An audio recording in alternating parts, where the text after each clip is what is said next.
तो कहानी शुरू होती है एक लेडी से जिनका नाम छंगी है, जो स्पेस में एड्रियन फोर्स मशीनी रोबोट्स के साथ अकेले ही जंग लड़ रही थी, क्योंकि जंग के दरमियान कैप्टन छंगी के साथ आए सारे फोर्स मारे गए थे। इसके बाद करीबन 5 से 6 मिनट तक सारे रोबोट से लड़ने के बाद कैप्टन छंगी की नजर एक डॉल पर पड़ती है, लेकिन तभी उन्हें गोली लग जाती है। बाद में जब वो अपने हाथ को दिखती है तो पता चलता है वो एक रोबोट है और वो उसी वक्त फ्रीज हो जाती है। तभी हम देखते हैं जिस जगह पर वो लड़ रही थी वो एक कमरे जैसी जगह थी जिसे सिमुलेशन बोला जाता है, और कैप्टन छंगी की वहाँ पर ट्रेनिंग चल रही थी, क्योंकि छंगी खुद एक रोबोट थी। कुछ देर बाद वहाँ पर क्रोनाइट नामक कंपनी के कुछ लोग आते हैं और छंगी में कुछ बदलाव करते हैं, जिसके बाद छंगी वहाँ से उठकर खुद ही उन लोगों के पीछे जाने लगती है। इसके बाद छंगी को एक लिफ्ट में डालकर ऊपर लाया जाता है, जहाँ पर उनके सारे पार्ट्स को निकाल दिए जाते हैं। आगे अब क्रोनाइट ऑफिस में एक मीटिंग रखी जाती है। उसी मीटिंग में हमें पता चलता है दरअसल साल 2135 में धरती पर बढ़ते सी लेवल, संसाधनों की कमी और पॉल्यूशन की वजह से इंसानों को रहने के लिए एक नई जगह ढूंढनी पड़ी थी। तभी उन्हें वो ठिकाना स्पेस में मिल गया था, इसलिए अब वहाँ पर शेल्टर्स बनाने की शुरुआत हो गई थी। लेकिन कुछ ही दिनों बाद शेल्टर नंबर 8, 12 और 13 ने खुद को एड्रियन गणराज्य घोषित कर स्वतंत्र कर लिया और बाकी के शेल्टर्स और पृथ्वी के साथ जंग छेड़ दी। जिसके बाद पिछले 40 सालों से लगातार एलाइट नामक फोर्स और एड्रियन फोर्स के बीच जंग लड़ी जा रही थी। वहीं 35 साल पहले छंगी ने इस मिशन को ज्वाइन किया था और एड्रियन फोर्स को तबाह करने का बीड़ा भी उठाई थी। लेकिन उस जंग के दरमियान कैप्टन छंगी को गोली लगने से वो कोमा में चली गई थी, जिस वजह से वो मिशन भी फेल हो गया था। इसलिए क्रोनाइट कंपनी ने छंगी के परिवार के सहमति से उनका सारा खर्चा उठाया और उनके माइंड को एक डेटा में कन्वर्ट कर दिया, क्योंकि अब उस डेटा के सहारे क्रोनाइट कंपनी एक एडवांस एआई योद्धा तैयार करने वाले थे, जिसमें छंगी के सारे लड़ने और प्लानिंग करने की काबिलियत के साथ साथ उनकी जैसी वफादारी और हिम्मत भी होगी।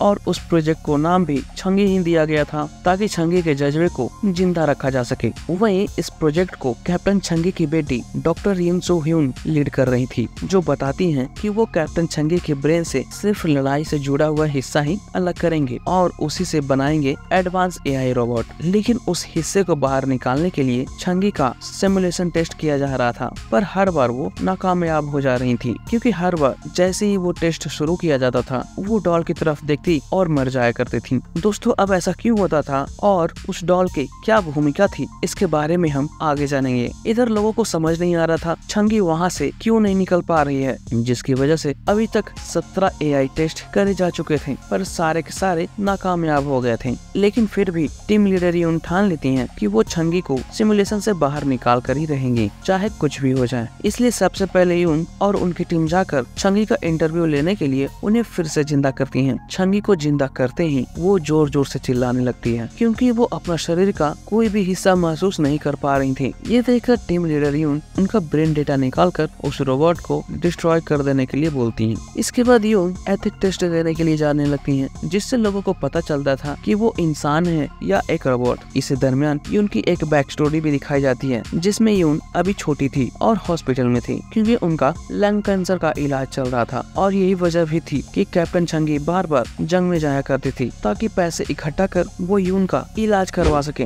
वहीं जिस दिन ऑपरेशन होने वाले थे उस दिन भी छंगी अपनी बेटी के पास नहीं थी, वो जंग पर चली गई थी। आगे अब यून भी एथिक टेस्ट देकर जब बाहर आती है, तभी वहाँ पर एक डॉक्टर यून को बताते हैं बचपन के सर्जरी के बाद उनका कैंसर फिर से लगातार बढ़ता जा रहा है, जिस कारण अब सर्जरी भी करना पॉसिबल नहीं थी और अब उनके पास सिर्फ 3 महीने का ही वक्त बचा था। इसलिए डॉक्टर यून को सजेशन देते हैं वो अपना ब्रेन डेटा किसी प्रोस्थेटिक बॉडी में ट्रांसफर करवा ले, ताकि वो हमेशा के लिए जिंदा रह सके। इसके बाद डॉक्टर ब्रेन डेटा ट्रांसफर करने के 3 टाइप्स भी बताते हैं, जिसमें अगर यून टाइप ए लेती हैं तो उन्हें बराबर मानव अधिकार की मान्यता में शामिल किया जा सकता था, पर उसके लिए बहुत सारे पैसे लगने वाले थे, जो यून के पास बिल्कुल नहीं थी। इसलिए डॉक्टर टाइप बी भी बताते हैं, जिसे यून अगर लेती हैं तो उन्हें शादी करने की अनुमति नहीं थी, कहीं भी आने जाने की अनुमति नहीं थी और न ही वो कोई बच्चा अडॉप्ट कर सकती थी। इसी के साथ एक एग्रीमेंट भी साइन करना होगा कि वो अपना ब्रेन डेटा गवर्नमेंट एजेंसी को भी देंगी, और अगर टाइप बी भी उन्हें महंगा लगता है तो डॉक्टर उन्हें टाइप सी के साथ भी जाने बोलते हैं। लेकिन इसमें उनको इंसान नहीं समझा जाएगा, क्योंकि इसमें यून को अपना सारा ब्रेन डेटा उन कंपनीज को देनी पड़ेगी जो उनका खर्चा उठाएंगे,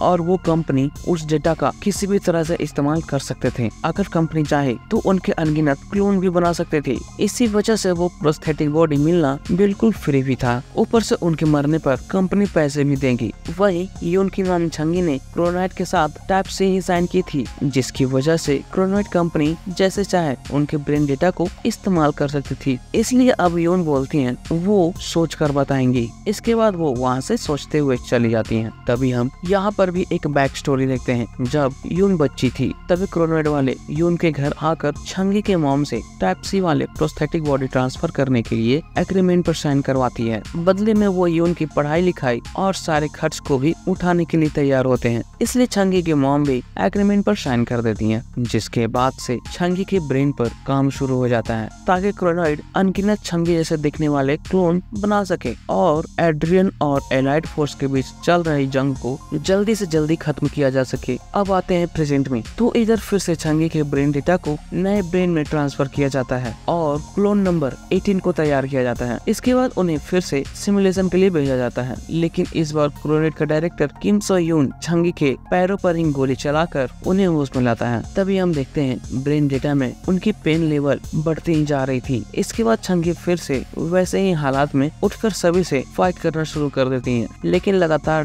डर होने की वजह से छंगी जल्दी ही कमजोर पड़ जाती हैं। पर तभी उनके माइंड का कोई अनआइडेंटिफाइड एरिया सक्रिय हो जाता है, जिस वजह से छंगी फिर से उठकर पूरे जोश के साथ सभी से फाइट करना शुरू कर देती है। लेकिन तभी उनके सर पर गलती से गोली मार दी जाती है, जिसकी वजह से छंगी वहीं पर ही फिर से गिर जाती है। इसलिए जल्दी से सभी क्रोनॉइड के लोग वहाँ भी पहुँच जाते हैं ब्रेन डेटा को बचाने के लिए। इसके बाद क्रोनॉइड का डायरेक्टर और यून कुछ लोगों के साथ क्रोनॉइड का ही हेडक्वार्टर जाती है, जहाँ वे लोग क्रोनॉइड के चेयरमैन से मिलने वाले थे किसी मीटिंग के लिए। पर पता चलता है आज चेयरमैन हेडक्वार्टर नहीं आने वाले हैं। इसलिए अब सभी लोग वापस से लैब आ जाते हैं। पर लैब में आते ही सभी को पता चलता है चेयरमैन उन लोगों का लैब में इंतजार कर रहे थे। इसलिए अब यून और किम दोनों ही चेयरमैन से मिलने जाते हैं। लेकिन ऑफिस जाते ही किम की बॉडी को चेयरमैन फ्रीज कर देते हैं। तभी यून को पता चलता है किम भी एक एआई रोबोट है। इसके बाद चेयरमैन यून से ही मिलकर छंगी पर काम कर रहे प्रोजेक्ट को बंद कर देने बोलते हैं, क्योंकि एड्रियन फोर्स और एलाइड फोर्स के बीच कोई समझौता हो गया था। इसलिए अब चेयरमैन भी हथियार बनाना बंद करने वाले थे और कोई घरेलू या फिर कुछ नए तरह के काम आने वाले एआई रोबोट को बनाने के लिए बोलते हैं। ये सुनकर यून भी शॉक हो जाती है, क्योंकि यून अपनी मॉम को किसी भी तरह से एलाइड फोर्स में उनका नाम बनाए रखना चाह रही थी। पर चेयरमैन यून को शक्ति से मना कर देते हैं और कोई घरेलू एआई पर काम करने बोलते हैं। तभी हमें पता चलता है किम को चेयरमैन ने ही अपनी पहली एआई रोबोट के तौर पर तैयार की थी और उसमें अपना ब्रेन डेटा डाला था, क्योंकि उन्हें लगने लगा था वो कुछ ही दिनों में मर जाएंगे। पर ऐसा कुछ नहीं हुआ। इसलिए अब वो किम को भी प्रोजेक्ट खत्म होने के बाद डिस्ट्रॉय करने वाले थे। इसके बाद ये सारे बात बोलकर चेयरमैन किम को भी अनफ्रीज कर देते हैं और फिर सभी वहाँ से चले जाते हैं। आगे अब किम फिर से छंगी का सिमुलेशन टेस्ट करना शुरू कर देता है, क्योंकि चेयरमैन से उसे भी पता चल गया था कि छंगी प्रोजेक्ट को चेयरमैन बंद करने वाले हैं। पर किम भी प्रोजेक्ट को बंद नहीं करना चाह रहा था, इसलिए वो टेस्ट को जारी रखता है। पर छंगी फिर से एक ही जगह पर आकर डॉल को देखते ही मारी जाती थी। इसलिए अब किम भी ये देख कर पागल भी होता जा रहा था और परेशान भी कि ऐसा वो क्या करे कि छंगी वहाँ से आगे बढ़े। इसलिए अब किम आखिरी वाला एआई रोबोट नंबर 22 को वापस से इंटरव्यू के लिए लाने बोलता है, क्योंकि अब वो नए एरिया को देखना चाह रहा था जो पैर में गोली मारने की वजह से एक्टिवेट हुई थी। इधर इंटरव्यू के लिए जैसे ही छंगी को होश में लाया जाता है, उनको समझ नहीं आ रहा था वो कहाँ है। जिन लोगों ने उनको पकड़े हुए थे वो कौन है ये भी नहीं पता था। इसलिए छंगी सभी को छोड़ देने के लिए बोलने लगती है और इसी दरमियान उनका पेन लेवल भी बढ़ता जा रहा था। लेकिन तभी किम अपने लोगों को छंगी का हाथ काटने का ऑर्डर देता है। इसलिए वे लोग भी जैसे ही छंगी का हाथ काटना शुरू करते हैं, छोंगी का पेन लेवल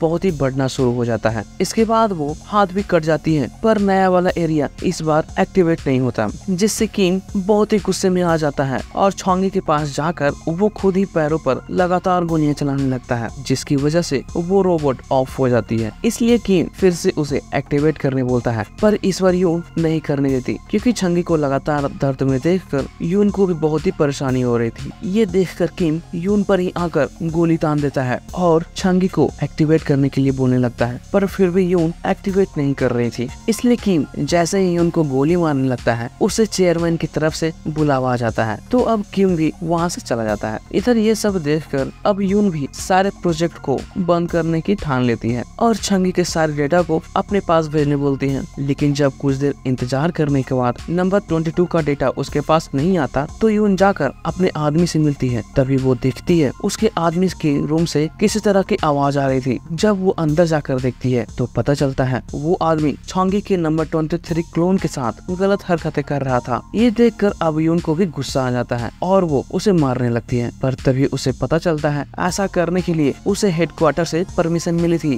क्योंकि अब कंपनी वाले जंग खत्म होने के बाद छंगी के एआई रोबोट को लोगों के पर्सनल मजे के लिए बनाने वाली थी, क्योंकि छंगी ने टाइप सी का कॉन्ट्रैक्ट साइन किया था, तो कंपनी जैसा चाहे उसका वैसा इस्तेमाल कर सकती थी। ये सब सुनकर अब यून भी उस आदमी को छोड़ देती है और वहाँ से चली जाती है। इसके बाद यून फिर से नंबर 22 के पास आती है और उसके सारे मूवमेंट्स को बंद कर सिर्फ वो हिस्सा एक्टिवेट करती है, जिससे यून छंगी से बात कर सके। फर्स्ट में आने के बाद यून छंगी को विश्वास दिलाती है कि वो बहुत ही ज्यादा इंजर्ड है, क्योंकि दुश्मनों ने उन पर बहुत ही अत्याचार किए थे, जिस वजह से ना तो वो अपनी बॉडी को महसूस कर पा रही थी और ना ही कुछ देख पा रही थी। इसलिए अब छंगी भी यून की बातों को मान जाती है। इसके बाद कुछ देर बातों ही बातों में छंगी अपनी बेटी के ऑपरेशन के बारे में पूछती है, क्योंकि उसे याद था जब वो जंग के लिए निकल रही थी तब उसकी बेटी का ऑपरेशन होने वाला था। यही बात करने के दरमियान यून देखती है कि छंगी के ब्रेन डेटा का वो नया एरिया भी ब्लिंक होने लगता है, जिसका मतलब था उस दिन जब छंगी के पैरों में गोली मारी गई थी तो उसे अपनी बेटी की याद आ रही थी और इसी वजह से वो नया एरिया भी एक्टिवेट हुआ था, क्योंकि जिस दिन वो जंग पर जाने वाली थी उस दिन यून ने एक गुड़िया अपनी मॉम को दी थी ताकि छंगी को उसकी याद आती रहे, पर जंग के दरमियान छंगी से वो गुड़िया खो गई थी और यही वजह थी कि सिमुलेशन के दरमियान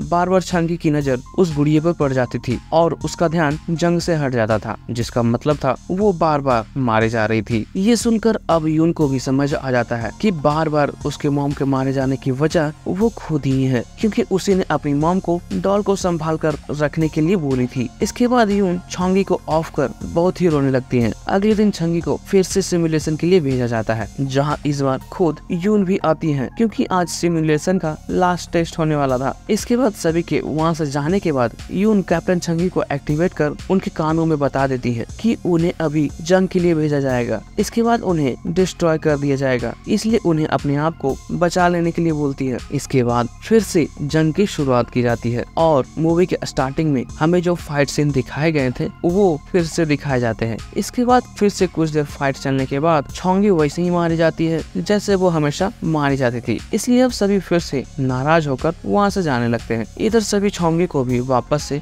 डिस्ट्रॉय करने के लिए ले जाने लगते हैं, लेकिन रास्ते में जाते वक्त किम को कुछ ध्यान आता है, इसलिए वो फिर से लैब जाकर छंगी को गोली लगने वाला वीडियो देखता है। बाद में वो जैसे ही वीडियो को स्लो कर देखता है तो पता चलता है छंगी को गोली नहीं लगी थी, उन्होंने बेहोश होने का बहाना किया था। तभी देखते हैं जो लोग छंगी को ले जा रहे थे, छंगी उन लोगों को मारकर वहाँ से भाग जाती है, जिसके बाद तो वहाँ पर छंगी का खोजबीन शुरू हो जाती है। इसलिए इसी बात का फायदा उठाकर यून भी अपने मशीन को मेन सर्वर से कनेक्ट कर छंगी के सारे ओरिजिनल फाइल्स को डिलीट कर देती है और वहाँ से चली जाती है। इधर छंगी भी भागकर एक जगह पर आती है तो देखती है वहाँ पर छंगी के बहुत सारे क्लोन्स बनाकर रखे हुए थे, लेकिन तभी वहाँ पर सिक्योरिटी रोबोट्स भी पहुँचने लगते हैं। इसलिए छंगी अपने क्लोन्स में शामिल होकर छुप जाती है, लेकिन वो रोबोट्स छंगी को पहचान लेते हैं। इसलिए अब यहाँ पर कुछ देर फाइट होती है। फाइट के दरमियान छंगी सभी को मारना शुरू कर देती है, लेकिन कुछ देर बाद वो कमजोर पड़ जाती है और अपना एक हाथ भी खो देती है। लेकिन तभी वहाँ पर यून भी आकर उस रोबोट को ऑफ कर देती है। बाद में यून अपनी कही हुई बात उसे याद दिलाती है जिसे छंगी ने अपने सपने में सुना था, लेकिन तभी वहाँ पर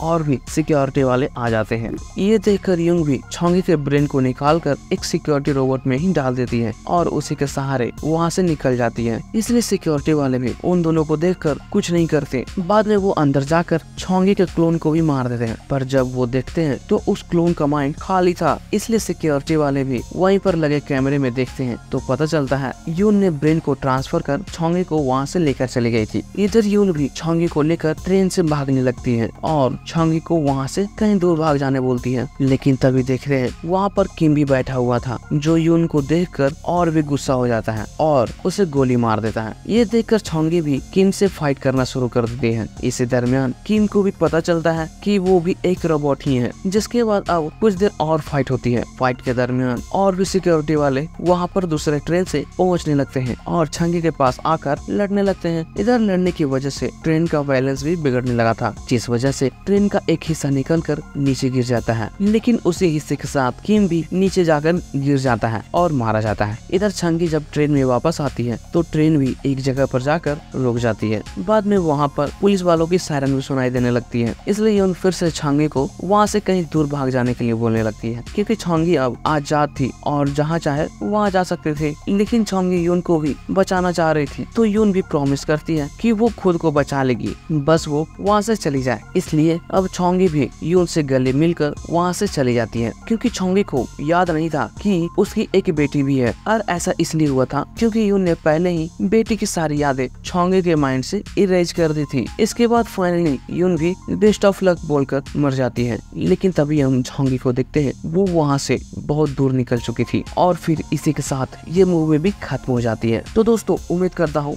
एक्सप्लेनेशन आपको पसंद आई होगी। अगर आपको एक्सप्लेनेशन पसंद आई हो तो कमेंट कर जरूर बताना, और आगे आप किस तरह की मूवी चाहते हैं ये भी जरूर बताना। तो दोस्तों मैं मिलता हूँ आपसे किसी और नए मूवी के एक्सप्लेनेशन के साथ। जय हिंद।